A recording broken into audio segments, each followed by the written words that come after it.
Hey there, I'm Kent, and today we're going into a topic that is as intriguing as it is vital: the coefficient of convergence in the realm of development communication and also in environmental communication. We'll unpack this concept, breaking down how it measures the understanding between people, especially in the vibrant and diverse landscapes of the Philippines. But that is not all. As we delve into Module 3, the information age, we'll also explore the seismic shifts from tangible assets to the intangible yet powerful currency of information. A shift that is redefining power structures globally. And this journey will reveal how this very fabric of our society is being shaped, and not with clay, but with data and digital connections. Now, first we will talk about the first reading material, which is the coefficient of convergence in development communication praxis. Now, in coefficient convergence, to really understand this, imagine you're having conversation with a friend. You start from different points of views, but as the chat goes on, you find common ground. This is the essence of convergence in communication, and it's not just for casual talks. It's a fundamental concept in development communication, especially when we consider diverse perspectives in a country like the Philippines. In the 1980s, long before convergence, the word convergence became a buzzword, students of development communication were exploring Kincaid's, Kincaid's, Kincaid's, but I'll refer to him as Kincaid. I believe checked a YouTube video and they said Kincaid's convergence model. It's a simple idea, communication that is, it's about coming together, finding a shared understanding amidst a sea of different meanings and viewpoints. So at the end of it all, who conceptualized it? Now it is Dr. Lawrence Kincaid. He is the scholar behind the convergence model of communication after completing his postdoctoral work at the UPLB College of Development Communication in 1979. Kincaid, often referred to as Larry, left a significant mark on the field with his work. His model, which integrates both Eastern and Western perspectives on communication, emphasizes the cyclical and interactive nature of the communication process, challenging the traditional linear one-way models. Kincaid's approach to communication, which is detailed in his monograph published by the East West Center Communication Institute, has been influential among graduate students and faculty members, particularly in the realm of development communication. Now, historically, communication models were linear, like I said, like a straight line from sender and then to receiver. Think of Laswell's model, asking who says what, in which channel to whom, and with what effect. But life isn't a straight line. Yeah, communication is more like a dance, with steps towards and away from each other, a dynamic process over time. And of course, there are two participants. Now we have a figure here. Now, first we have a figure from chapter 7, and which is the first figure. So, figure 7, 1. In chapter 7, it depicts the convergence model of communication. Here's a breakdown of its components. Now, we have participant A and participant B. These represent two individuals or entities engaged in communication. Express and interpret, these are the two concepts that labels the two main processes in communication of both participants. Now, express, this indicates the act of sending or conveying a message. And then interpret, this indicates the act of receiving and understanding or making sense of the message. And then lastly, not really lastly, and then we have mutual understanding, which is the overlapping area labeled A and B. Represents the shared understanding or the common ground established between the two participants. It's the area where both participants have the mutual grasp or comprehension of the message. And then the arrows and numbers L1, L2, L3, and L4, they represent the following. L1, which is participant A, expresses the message, and then L2, participant B interprets the message. L3, participant B expresses the message or a response. Then in L4, participant A interprets that message or a response. I know there's a lot, but just to make you understand what these figures mean. And then now, the arrows depict the flow of communication, starting from expression to interpretation and vice versa. The cyclical nature of the arrow suggests that communication is an ongoing process where messages are continuously sent, received, and interpreted, sent, responded, sent, blah, blah, blah. It's a cyclical process and continuous. And then the phrase, and then dot dot dot, this likely indicates that the process is iterative and continuous. So after participant A interprets the message from participant B or L4, they might express another message and then the cycle continues. In summary, the convergence model of communication visualizes the dynamic and reciprocal. That's an important word. Reciprocal process of communication between two participants or two people, two speakers. But yeah, it emphasizes the importance of mutual understanding and showcases the continuous loop of expressing and interpreting messages. Kincaid challenged the linear approach, highlighting its biases. He emphasized the cyclical nature of communication, the interdependency of participants, and the importance of context, silence, and mutual understanding over mere persuasion. Because usually, in one way or linear communication, it's more about persuasion. I will persuade you to believe this information. I will talk in authority in a way that you would believe me. Or, yeah, that's why it was worded as persuasion. Now, moving on, we're going to do the understanding or visualizing the convergence with the coefficient. Now, how do we measure this dance of understanding? Enter the coefficient of convergence again. Because it's not about complex math, but about using basic algebra, definitely basic algebra, and geometry to quantify and visualize mutual understanding. Think of it as plotting the dance steps of two people on a graph to see how close they get over time. Now, remember those two people on a graph, okay? So to help you visualize it and to make it more exciting on your end. Now we have here figure 7, 2, which are the epicenters plotted in a two-dimensional plane.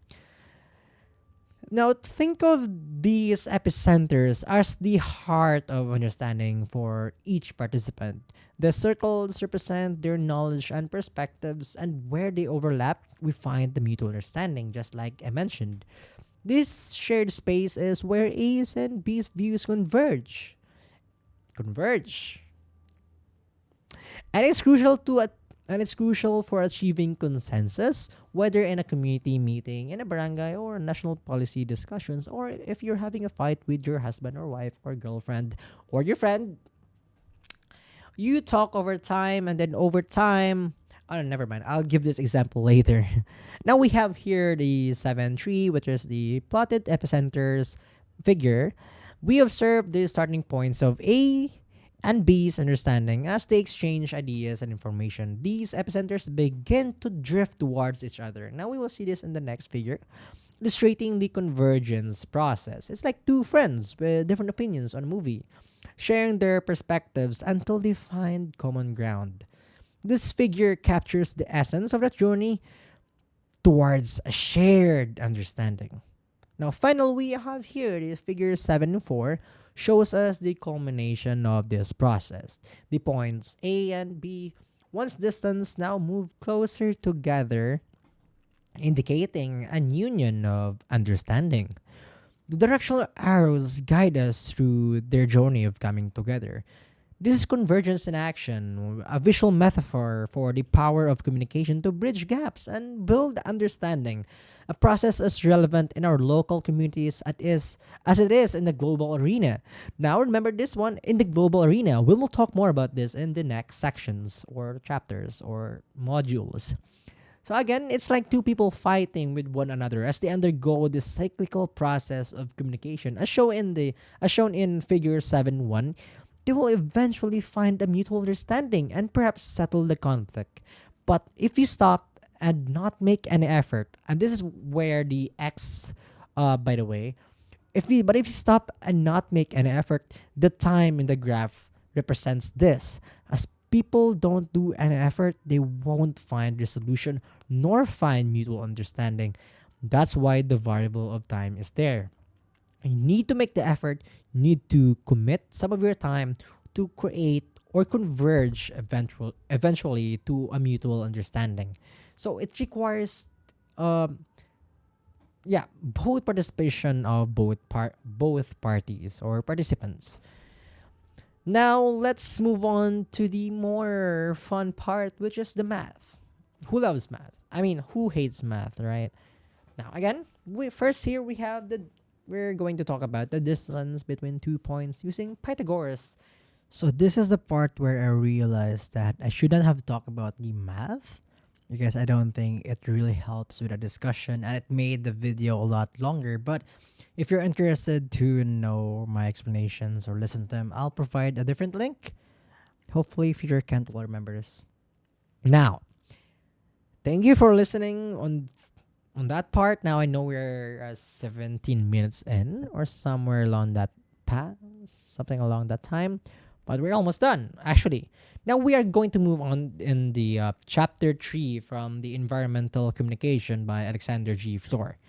Now, in the realm of development and environmental communication, it's crucial to blend both bottom up and top down strategies. The ultimate goal is to foster a shared understanding among all stakeholders. Shared understanding. Keyword. When we talk about environmental issues, this shared understanding translates into a collective awareness and concern for the environment. Now, if you check the course guide, that's how collective consciousness, in a way, contributed to how it became like that. Now I'm going to introduce you to some terms that will eventually connect all of them together. Now, cybernetics is a field that looks at how systems, including societies, are goal-oriented and self-regulating. It tells us that information is a key to maintaining a healthy system and preventing breakdown or entropy. Now, see, entropy is even in communication. So, in the context of societal goals like environmental sustainability, wait, I'll pause because my sister just arrived. So again, in the context of societal goals like environmental sustainability, the right kind of information can help keep society on track towards these goals. Now, I apologize, my dog is there, but yeah. Top-down communication is when information flows from the top levels of an organization or society to the lower levels. It's like a government or a big organization sending out messages to the public. This approach can be efficient for distributing information quickly and widely, but can sometimes overlook the local context and the voices of individual community members. Now, conversely, in bottom-up communication, it starts at the grassroots level. It values the input and participation of local communities and individuals. This approach can lead to a more sustainable and culturally sensitive environmental practices because it is built on the knowledge and needs of the people most affected by environmental issues. Now, for environmental communication to be effective, it should use tools like development journalism, which focuses on issues of importance to development and societal progress, and community broadcasting, which involves local people in creating and sharing content. Educational communication can also play a role in teaching and informing people about environmental issues. But beyond these, it's essential to engage with the cultural processes of communities through indigenous communication methods, which are deeply rooted in the local culture and ways of life. Because popular media and conscientization or raising awareness about social issues, consciousness, can mobilize communities and encourage active participation in environmental initiatives. So, in summary, a successful environmental communication strategy should not just send messages from the top down, but also cultivate and listen to the voices coming from the bottom up. This dual approach ensures that communication is a two-way street. Remember, two-way street, leading to a more informed, engaged, and environmentally conscious society. Now this is where I will connect it to the coefficient convergence. Now, perhaps we could analogously relate it to how eventually, through time, the bottom or grassroots and the top should eventually meet and converge and create a mutual understanding for the betterment of society. And that's how we will move up and how all of these so far are all connected. Now, moving on to the next module, which is the last one. Not really. Second to the last. Now, communication and culture, conflict and cohesion. This is the third resource. Now, we're going to talk about societal conflict and using communication as a tool to for a solution. Now, let's talk about the bigger picture here. We often hear about conflicts around the world, and it's easy to think they're about politics and territory, right? I'm one of them. But what if I told you that at the heart of these issues is something much deeper? It's culture. We're not just talking about different nationalities, but different ways of seeing the world, different value systems clashing with each other, different judgment values. But yeah, they have different priorities, different hierarchies of values, and they conflict with one another. Now, take the work of Samuel P. Huntington. He talked about the clash of civilizations, quote unquote, but really it's more like a clash of cultures. It's not nations that are at war, it's cultural groups with opposing values and beliefs. And these aren't just abstract concepts, they're real life issues that affect how societies interact and, unfortunately, how they conflict. Now, how do we deal with this? How do we bridge these vast cultural divides? This is where communication steps in. But not just any communication, we're talking about a specific kind of communication that's about understanding, mutual understanding. So yeah, not just talking at each other. So Kinkai's convergence model is a game changer here. It tells us that communication isn't a one-way street. Remember? Two-way street. It's not about broadcasting a message and hoping for the best. Not linear communication. It's a two-way, cyclical process where everyone involved is both a sender and a receiver. It's about dialogue, exchange, and most importantly, mutual understanding. So, what's the takeaway from all of this? If you want to resolve conflicts, if you want to move past these cultural clashes, we need to focus on mutual understanding. And that's not just about tolerating each other, it's about really getting where the other person is coming from. It's like this. Imagine two people from completely different backgrounds trying to solve a puzzle together. They might have different pieces and see different pictures, but through communication, real, honest, back and forth communication, they can start to see the whole image together. That's the power of mutual understanding. And that's the goal of communication in Kinkai's convergence theory.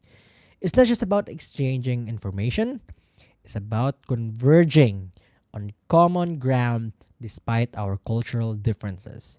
And remember, this isn't just a theory. It's not just something in our head. It's about practical steps we can take to make our world a little less divided. It's about using communication not just to share information, but to build bridges. And that, my friends, is how we start to untangle the complex web of societal conflicts we see around us. Communication. And that's how you resolve conflicts with your girlfriend or wife, boyfriend, or husband. Yeah. Now, moving on to the last topic, and now I'm sorry, I think I passed the time limit here, but we're going to talk about the information age and power structures now. Today, I want you to take on a journey through a profound shift in the very fabric of our society. It's a shift that's redefining who holds the reins of power in what we now call the information society. Now, let's start with a bit of history. Now, I'm sorry, we've evolved from the agricultural age, where land was king, through industrial age, where factories and capital took the throne, and now we've entered the information age. This isn't just a buzzword, it's a new reality, where information isn't just power, it's the currency of power. Yes. Now, this concept isn't new. It's been discussed by thinkers like Renato Constantino, Johann Galtung, and futurists like Alvin Toffler. I don't know who those people are, but they are in the readings. But yeah, they saw this coming. The rise of an era where the traditional resources like land, labor, and capital would take a back seat to information. Now imagine this. We're not just talking about an era or a technological revolution. No, no, no, no. We're talking about a pervasive social phenomenon that's global. It's not confined to any one nation, it's reshaping societies everywhere. But here's the twist: the players haven't changed. The elite, those who've always held political and economic power, are still at the top. What's changed is the game they're playing. It's no longer about who has the most land or the biggest factories, it's about who controls information. And that's how they won the elections. Yeah. And this isn't just theoretical. Look around you. The evidence is in our everyday lives in the Philippines. The demand for mobile devices, broadband, and online services is skyrocketing, not just in developed nations, but globally, signaling a move towards information societies. But let's dig deeper. What this means for power dynamics. Control in the information age is achieved through communication. It's a concept that's been around since the early 20th century, but it's more relevant now than ever. The more information they control, the more power they wield. And this isn't just economic, it's political and social as well. Now, this brings us to a critical point: the emergence of the information rich and the information poor. This has been discussed by the previous course of this course. But yeah, information rich and information poor. It's a divide that's becoming as significant as the gap between the rich and the poor in traditional economies. And it's not just about wealth, it's about access to information. Again, access to information, which translates to opportunities and power. This divide is particularly stark when we look at the global stage. The third world, or as we now refer to them, developing nations, are often on the losing end of this divide, becoming the natural habitat for the information poor. And here's where it gets structural. The relationship between powerful developed nations and developing ones often mirrors a dynamic of imperialism. As theorized by Galtung, is a system of dominance that perpetuates inequality not just within nations, but on a global scale. But what's driving this? It's the concentration of media ownership, the control of communication channels, and the narrative that's being set by a handful of media conglomerates and politicians. This isn't just about who gets the news first, it's about who gets to tell the story of our world. Imagine having someone to tell you, hey, this is the world, and this is the truth, this is information, this is what's real, and this is what's not. Imagine who you can control with that. So yeah, in closing, as we navigate this information age, it's crucial to understand that while information has the potential to empower, it also has the power to divide. The question we need to ask ourselves is, how do we bridge this divide? How do we ensure that the information age benefits not just by the few, but all of society? Now, thank you everyone for watching. Thank you so much for staying at the end. I'm sorry if this um is way past the time limit, but hopefully I gave you a rather simple and fun, engaging way of understanding coefficient of convergence and development communication, environmental communication, and all those connects into making the world a better place, not just in conflicts, but also in political and societal aspects of society. And that, ladies and gentlemen, is now the time that I will end my report. Thank you so much for listening and have a good day.